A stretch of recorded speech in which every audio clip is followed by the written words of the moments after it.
15 seconds. Guidance is internal. 12, 11, 10, 9. Ignition sequence start. 6, 5, 4, 3, 2, 1, 0. All engine running. We have a liftoff. Liftoff on Apollo 11. Shadow. 4 forward, drift into the right a little. 30 seconds forward, drift. Apollo 11 was about exploration, about taking risks for great rewards in science and engineering, about setting an ambitious goal before the world, and then finding the political will and the national means to achieve it. The moon, once a seemingly distant and impossible object to reach. However, due to countless trial and error, human determination, and some of the brightest minds of the time, Apollo 11 seemed to achieve the impossible. The mission brought this nation together on a scale never seen before, and the sheer collaborative effort shows what humanity can achieve. Buzz Aldrin, an astronaut on Apollo 11, noted how this daunting task was surmounted by teamwork. The voyage of Apollo still seem incredible. We are inspired by the magnitude and teaming efforts of people from all walks of life, from industries big and small, who worked in tandem to attain a long-term goal of magnificent achievement. This ultimate success was not achieved overnight, however, but instead was the apex of the technological race to space between the United States and the USSR, as Buzz stated. This race, which was started over a decade earlier, put two world powers against each other. Towards the beginning of this challenge between the two nations, President John F. Kennedy proposed an outrageous topic, putting a man on the moon.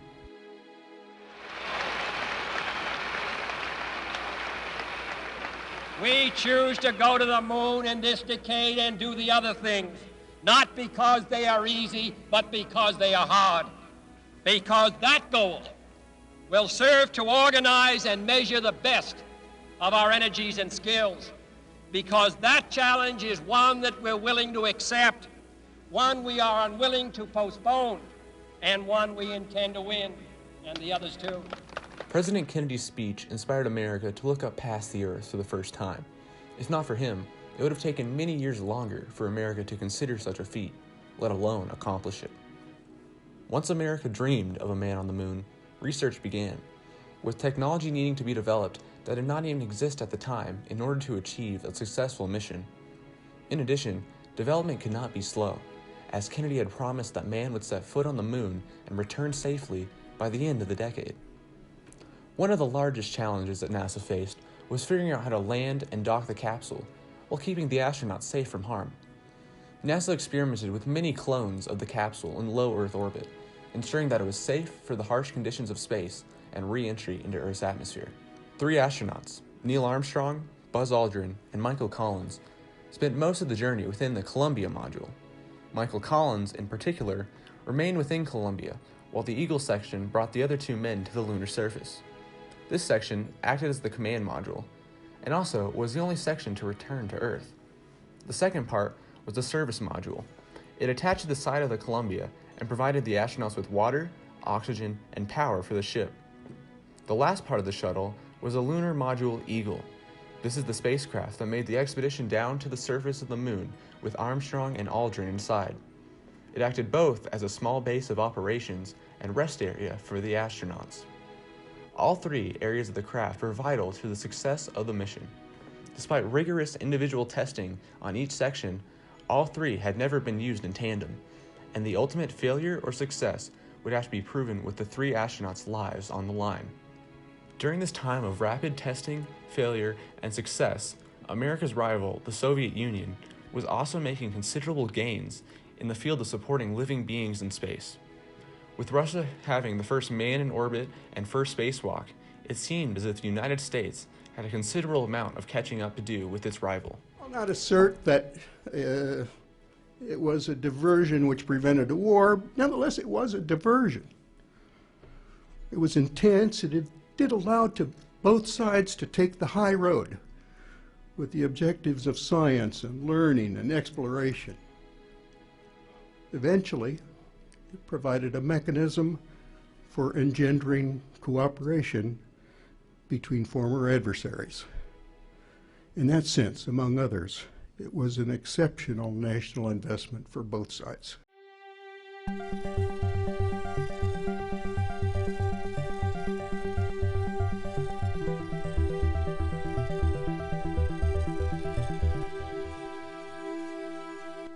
The thing that really surprised me was that everywhere we went, people didn't say, "Well, you Americans finally did it."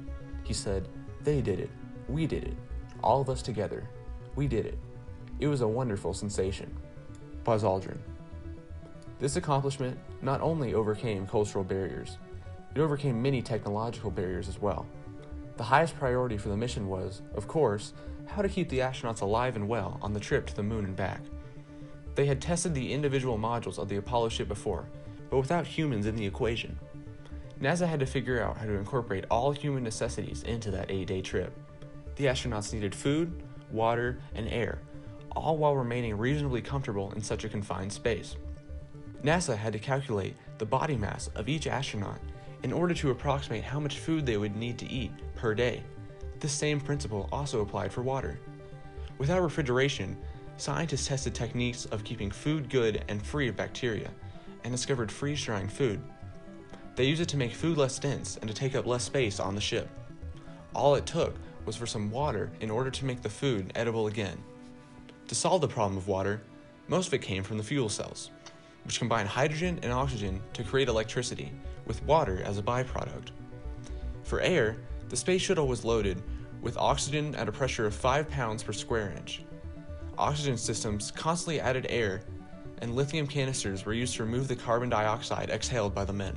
After 3 days of anticipation and travel in space, the 3 astronauts became the first men to reach the moon, ultimately returning soon after. Because of this expedition, the scientific field learned and grew more than ever before in the field of space. Apollo 11 proved not only that the trip was possible, but that humanity could overcome the immense challenges required in order to reach the moon. As Buzz Aldrin stated earlier, America was not the only ones who did it, but instead, it was the whole world.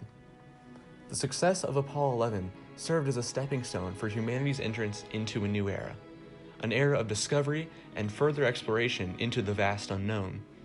Its success acted as a catalyst for every other mission that preceded it. Years of technological progress led to that one moment, with humanity triumphing over insurmountable odds. Without this mission, many of the things we take for granted today simply could not exist. Every day we rely on satellites and global positioning systems that might not have been possible without the knowledge gained by Apollo 11 and its preceding missions. Without Apollo 11, the information age could not exist, along with humanity's aspirations to colonize the stars.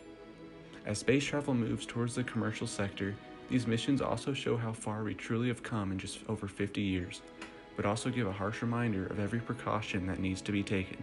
Apollo 11 was an inspiration worldwide, breaking a seemingly insurmountable barrier and inspiring many for generations to come. As the world enters a new period of space exploration, and with humans returning to the moon in the near future, it is important to look back and remember the event that started it all.